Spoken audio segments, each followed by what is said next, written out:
Welcome to Sneha TV. తాజా రాజకీయ పరిణామాలు చూస్తే రీసెంట్గా అంటే నిన్న మాజీ మన సీఎం ప్రస్తుత ఆంధ్ర సీఎం చంద్రబాబు నాయుడు గారు తెలంగాణకు సంబంధించి కీలక నిర్ణయాన్ని ప్రకటించారు. ఈ విషయంలో ఎలా ఉండబోతుందనే విషయాన్ని చెప్పడానికి కోట్ల శ్రీనివాస్ గారు పీసీసీ సెక్రటరీ గారు మన స్టూడియోకి వచ్చి ఉన్నారు. వారితో మాట్లాడి ఇంకా డీటెయిల్స్ తెలుసుకునే ప్రయత్నం చేద్దాం. శ్రీనివాస్ గారు నమస్తే అండి. నమస్తే.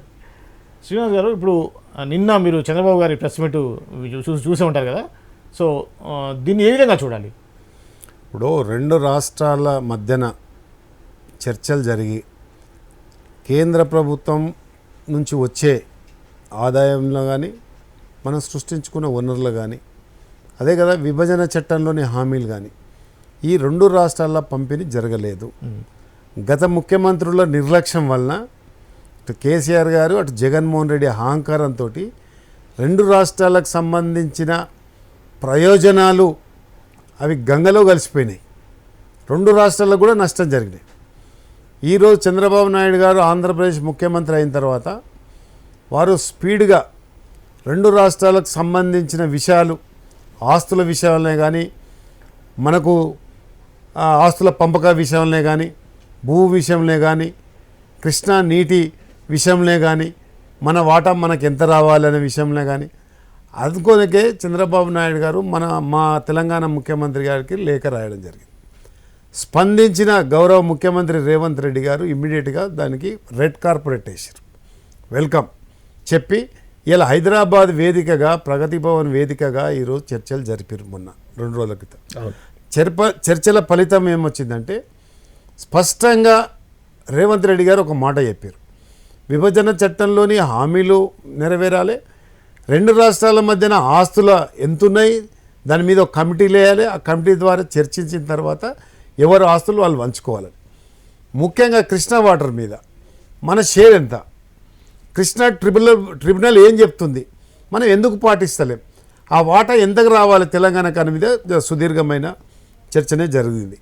అదేవిధంగా తిరుమల తిరుపతి దేవస్థానంలో మన షేర్ ఎంత, తెలంగాణ షేర్ ఎంత, పాలక మండలిలో మా షేర్ ఎంత, అంటే పాలక మండలిని నియమించేటప్పుడు ఎంతమంది మెంబర్లను మనకిస్తారు. అదేవిధంగా ఇక్కడ ఉన్న ప్రజాప్రతినిధులు సిఫారసు చేసిన లేఖలను వాళ్ళు పరిగణనలోకి తీసుకోవాలి. గతంలో పరిగణలోకి తీసుకోవాలి, ఇప్పుడు కూడా తీసుకుంటలేరు. అందుకని రేవంత్ రెడ్డి గారు గౌరవ ముఖ్యమంత్రి గారు చాలా స్పష్టంగా చెప్పారు, మా షేర్ మాకు కావాలి, మీ షేర్ మీకు ఉండాలి. రెండు రాష్ట్రాల ముఖ్యమంత్రులు ఏకాభిప్రాయానికి వచ్చినప్పుడు ఏమవుతాయంటే ఈ దేశంలోనే ఒక ఆదర్శవంతమైన రాష్ట్రాలుగా తెలుగు రాష్ట్రాలుగా కీర్తించబడతాయి. అంటే ఇప్పుడు టీటీడీ సంబంధించినటువంటి ఇది అడిగారు. అదేవిధంగా తెలంగాణలో భద్రాచలం కానివ్వండి ఇతర దేవాలయాల్లో కూడా అభివృద్ధికి అప్పుడు జాయింట్ స్టేట్లో ఉన్నటువంటి ఇన్కమ్ని వాడి ఉంటారు కదా, దాన్ని కూడా షేర్ చేయడానికి రెడీగా ఉన్నారు. తప్పకుండా ఇప్పుడు మనకు రెండు రాష్ట్రాల విభజన జరిగిందే ఆ ప్రాతిపదిక మీద జరుగుతుంది. ప్రతి విషయమైనా ఇలా సెక్రటరేట్ ఉంది, సెక్రటరేట్ పాత భవనాలు ఉన్నాయి. అసలు విభజన చట్టంలోనే ఉమ్మడి ఆంధ్రప్రదేశ్ విడిపోయింది. అవును, మన జూన్ 2 తారీఖు నాడే ఆంధ్రప్రదేశ్ తెలంగాణ. ఈ ఉమ్మడి ఆంధ్రప్రదేశ్ ఉమ్మడి రాజధాని కాదు, ఇలా ప్యూర్లీ హైదరాబాదు తెలంగాణ ఆస్తి, తెలంగాణ రాజధాని. అవును, వాళ్ళకి ఎలాంటి హక్కులు లేవు ఇలా ఆంధ్రప్రదేశ్ వాళ్ళకు. అవును, అయినా కానీ ఈ పంపకాల విషయంలో జాప్యం జరిగింది కాబట్టి ఇద్దరు రాష్ట్రాల ముఖ్యమంత్రులు చొరవ తీసుకొని ఈ శాశ్వత పరిష్కారం కోసం వాళ్ళు కృషి చేయడంలో రెండు తెలుగు రాష్ట్రాలు ఇలా ఆనందపడతా ఉన్నాయి.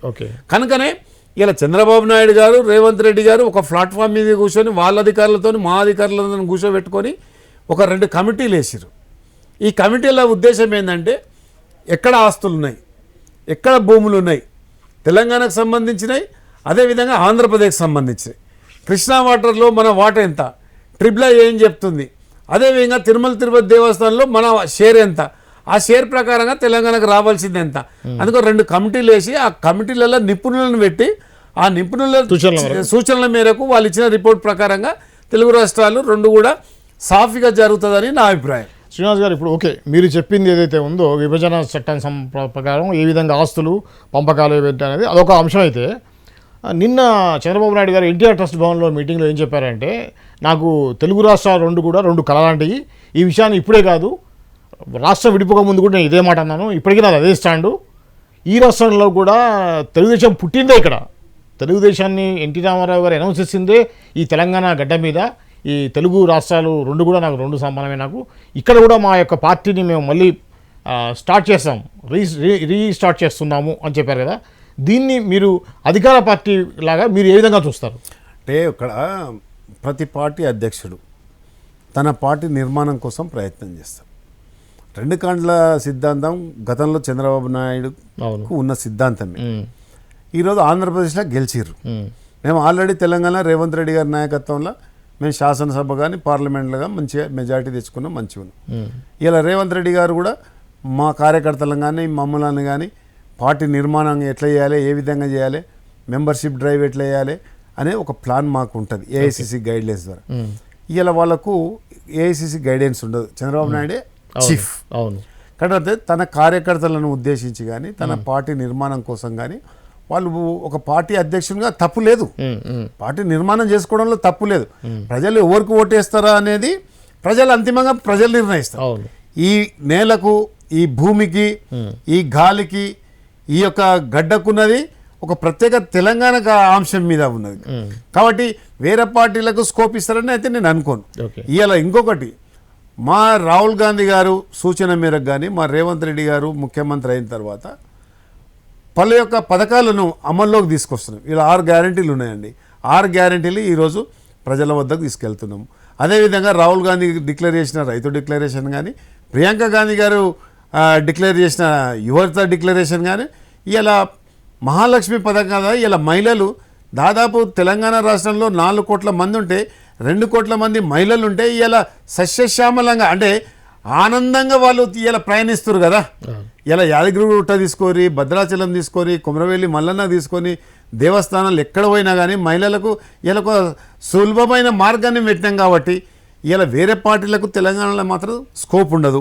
ఇంకొక 10-15 సంవత్సరాలు మాత్రం కాంగ్రెస్ పార్టీని ఆదరిస్తారు.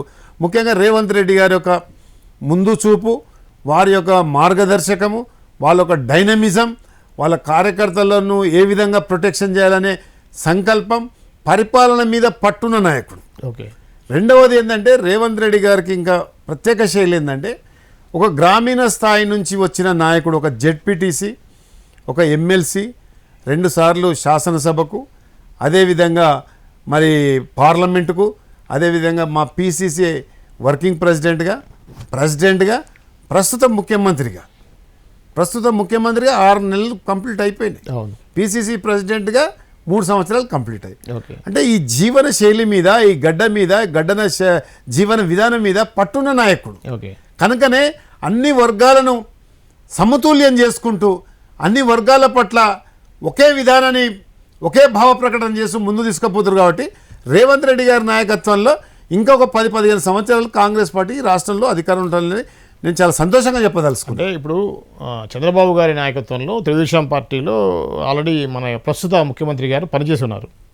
సో గతంలో గురువు గారు అనే సంబోధించేటువంటి జనాలు, తర్వాత గురువు గారు కాదు, మేమిద్దరం కొలీగ్స్ అని చెప్పేసి రేవంత్ రెడ్డి గారు ప్రస్తావించడం జరిగింది. వాటర్ రెడ్డి మేబీ ఒకే పార్టీలో ఉన్న వ్యక్తులు కాబట్టి, అక్కడ అతను సీఎం, ఇక్కడ సీఎం కాబట్టి బీఆర్ఎస్ నాయకులు అనేటువంటిది ఏంటంటే మళ్ళీ రాష్ట్రాన్ని కలిపే పరిస్థితి ఉంటుంది, ఇద్దరు కూడా కలిపి దేశాన్ని ఇచ్చేస్తారనేది, మా రాష్ట్రాన్ని నాశనం చేసే పరిస్థితి ఉంది, 2 కలిపేటువంటి ప్రయత్నాలు జరుగుతాయన్నారు. దీని మీద మీ కామెంట్ ఏంటి? ఇప్పుడు బీఆర్ఎస్ నాయకులు మతి తప్పి ఉన్నారు.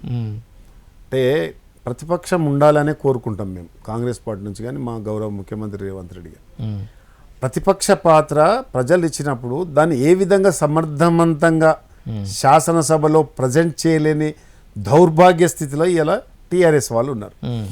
వాళ్ళు రాజకీయ ప్రయోజనాలే ముఖ్యం, ప్రజా ప్రయోజనాలు వాళ్ళకు ముఖ్యం కాదు. టీఆర్ఎస్ వాళ్ళకి కానీ, కేసీఆర్ కానీ, కేటీఆర్ ఇవాళ 2 రాష్ట్రాలను కలుపుతారనే వాదన ఎందుకు వస్తుంది వాళ్ళకు?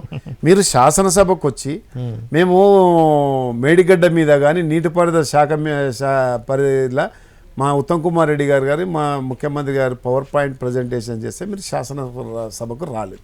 అక్కడనే మీరు పూర్తి స్థాయిలో చనిపోయిన పాముల్లేగా తయారు. ఇలా 2 రాష్ట్రాలు కలపాలంటే అంత ఆశామాష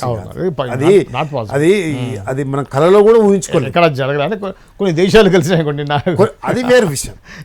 ముఖ్యంగా తెలంగాణ గడ్డకు, తెలంగాణ పౌరుషము, తెలంగాణ ఉద్యమం అనేది ఒక చరిత్ర. తెలంగాణ సాయుధ పోరాటం కూడా ఒక చరిత్రనే. అట్లాంటి సాయుధ పోరాటం చేసి, తెలంగాణ పోరాటం చేసి సుదీర్ఘ 60 సంవత్సరాలు దాదాపు 1200 మంది విద్యార్థులు తొలి దశ ఉద్యమంలో 360 పైచిలుగా ఉద్యమకాలు చనిపోయిన తర్వాత ఈరోజు 2 రాష్ట్రాలకు ముఖ్యమంత్రులు ఏర్పడు పరిపాలన సౌలభ్యం కోసమే చూస్తారు తప్ప అటు చంద్రబాబు నాయుడు కూడా అది కోరుకోడు. చంద్రబాబు నాయుడు గారు కూడా ఇలా సఫిషియెంట్, ఆయన స్థానంలో ఆయన మంచిగా ఉన్నాడు, ఆయన స్థానంలో ఆయన ఆంధ్రప్రదేశ్ను డెవలప్ చేయాలనుకుంటున్నాడు, ఆయన అమరావతిని డెవలప్ చేయాలనుకుంటున్నాడు, సింగల్ రాజధానిగా డెవలప్ చేయాలనుకుంటున్నాడు. కానీ తెలంగాణలో ఇది చేయాలనుకుంటున్నాడు కదా. ఇలా ముఖ్యమంత్రి గారు కూడా మా ముఖ్యమంత్రి గౌరవ రేవంత్ రెడ్డి గారు ఏమనుకుంటారు, తెలంగాణలో ఉన్న 33 జిల్లాలను అభివృద్ధి చేయాలనుకుంటున్నాడు. రేపు మీరు ఈరోజు చూసిరు రాజశేఖర రెడ్డి గారి జయంతి కార్యక్రమంలో పాల్గొన్నారు. రేపు నుంచి మహబూబ్ నగర్ అదేవిధంగా అన్ని జిల్లాలకు పర్యటక శ్రీకారం చుట్టారు. అంటే మనము 29 రాష్ట్రాలలో ఒక ఆదర్శవంతమైన రాష్ట్రంగా రావాలని, ఒక ఆదర్శమైన రాష్ట్రంగా తీర్చిదిద్దాలని ముఖ్యమంత్రి ఎప్పుడైతే ప్రమాణ స్వీకారం చేసిరో ఏది డిసెంబర్ 7 తారీఖు నుంచి ఈ రోజు వరకు కూడా గౌరవ ముఖ్యమంత్రి రేవంత్ రెడ్డి గారు ఇంతవరకు పూర్తి స్థాయిలో రాత్రులు గడుపుతున్నలో ఎలాంటి అతిశక్తి లేదు. ముఖ్యమంత్రి గారితో సహా మా యొక్క మంత్రిమండలి కూడా డిప్యూటీ చీఫ్ మినిస్టర్ కానివ్వండి, కెప్టెన్ ఉత్తమ్ కుమార్ రెడ్డి గారు, కోమటిరెడ్డి వెంకటరెడ్డి గారు కానీ అనేక మంది శ్రీధర్ బాబు గారు లాంటి వాళ్ళు సీనియర్ మంత్రులు కూడా ఇలా నిద్రలేని రాత్రులు గడుపుతూ ఉన్నారు. ఇలా తెలంగాణలో ఏకైక ఏజెండా ఏందని మన శ్రీధర్ బాబు గారు విదేశ పర్యటనకు పోయి మన గడ్డ మీద పెట్టుబడులు తేవడానికి వారు సాయశక్తుల కృషి చేస్తూ ఉన్నారు, సాయశక్తుల పనిచేస్తున్నారు. కాబట్టి ఇలా పెట్టుబడులు మన తెలంగాణకు వస్తున్నాయి. ఇలా ఆంధ్రప్రదేశ్ కంటే కూడా తెలంగాణ గడ్డకు కొంత ఒక పటిష్టమైన వాతావరణం మనకు ఉంది, సమతుష్ట మండలం మనది కాబట్టి ఇక్కడ పెట్టుబడులు పెట్టడానికి పెట్టుబడిదారులు వస్తారు. కాబట్టి ఈ ప్రయత్నంలో మా ముఖ్యమంత్రి గారు మా మంత్రులు ఉంటే అక్కడ మాత్రం చంద్రబాబు నాయుడు గారు రాజధాని డెవలప్మెంట్ చేసుకోవాలి, అదేవిధంగా అక్కడ ఆరోగ్యశ్రీని డెవలప్మెంట్ చేయాలి, అదే ఫీజు రియంబర్స్మెంట్ డెవలప్ చేయాలి, ప్రజలకు ఏ విధంగా పోవాలని ఆయన పోతుండు. వారి దారిలో వాళ్ళు పోతురు, మన దారిలో మనం పోతురు. 2 రాష్ట్రాలు కడతారు. ఈ సన్యాసులకు ఏమైనా బుద్ధి ఉందా అండి? ఇంత పెద్ద ఉద్యమం జరిగి ఇంత చేసిన తర్వాత ఇలా సోనియా గాంధీ ఇన్స్టిట్యూట్ తీసుకోకపోతే, సోనియా గాంధీ దయాదాక్షిణ్యాలు లేకపోతే తెలంగాణ రాష్ట్రం ఏర్పడేది కాదు. తెలంగాణ ఏర్పడే నాటికి రాష్ట్రానికి 16,000 కోట్ల ధనిక రాష్ట్రానికి ఇస్తే ఈ దౌర్భాగ్య టీఆర్ఎస్ ప్రభుత్వము 6 లక్షల అప్పు చేసి పుట్టబోయే బిడ్డ మీద కూడా దాదాపు ₹1,00,000 అప్పుగా చేసిందండి. సిగ్గు శరం ఉండాలి ఇప్పటికైనా టీఆర్ఎస్ నాయకులకు ఇలాంటి వ్యాఖ్యలు చేస్తున్నందుకు. 2 రాష్ట్రాలను కలుపుతా అని ఒక వితండవాదం, అది ఎవరు నమ్మరు. మరొక్కసారి టీఆర్ఎస్ను మాత్రం మరొకసారి బొంద పెడతారు. ఇప్పటికే ప్రతిపక్ష హోదా ఇచ్చిరు, ఇలాంటి కామెంట్ చేస్తే పూర్తి స్థాయిలో తీసుకుపోయి హుసేన్ సాగర్లో కలుపుతారు. శ్రీనివాస్ గారు, ఇప్పుడు పోయిన పార్లమెంట్ ఎలక్షన్లో మీకు బీజేపీకి సమానంగా వచ్చాయి, 8 వచ్చాయి కదా.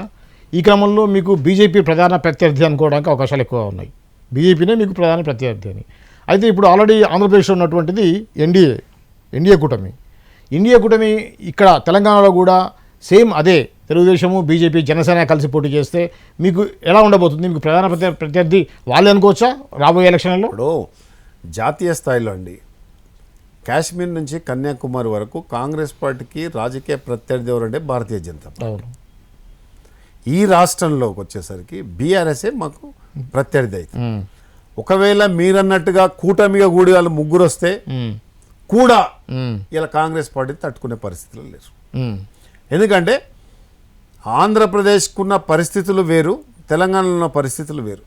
ఇక్కడ జనసేనకు కనీసము ఒక ఇత్తనం కూడా లేదు కదా. ఇలా భారతీయ జనతా పార్టీకి ఎక్కడ ఉందండి? గతంలో దాదాపు 103 స్థానాల్లో డిపాజిట్లు కోల్పోయిన చరిత్ర. చంద్రబాబు నాయుడు పార్టీకి, తెలుగుదేశం పార్టీకి ఇక్కడ ఒక సీటు కూడా కాదు కదా, ఒక కార్పొరేటర్ కూడా లేడు. ఒక కార్పొరేటర్ లేని పార్టీ తెలుగుదేశం పార్టీ, ఒక ఇత్తనం కూడా నాటని జనసేన పార్టీ. అక్కడక్కడ అర్బన్ ఏరియాలో కొంత బీజేపీ వికసించిన గ్రామీణ స్థాయికి వచ్చేసరికి బీజేపీకి ఓటు బ్యాంక్ లేదు. మొన్న 8 ఎట్లా వచ్చినాయంటే దేశ రాజకీయాలను చూసి ఇక తెలంగాణలో ఓటేసారు. అదే మీరు అసెంబ్లీకి వచ్చేసరికి మాకు 65 సీట్లు ఇచ్చిర్రు రేవంత్ రెడ్డి గారి నాయకత్వంలో.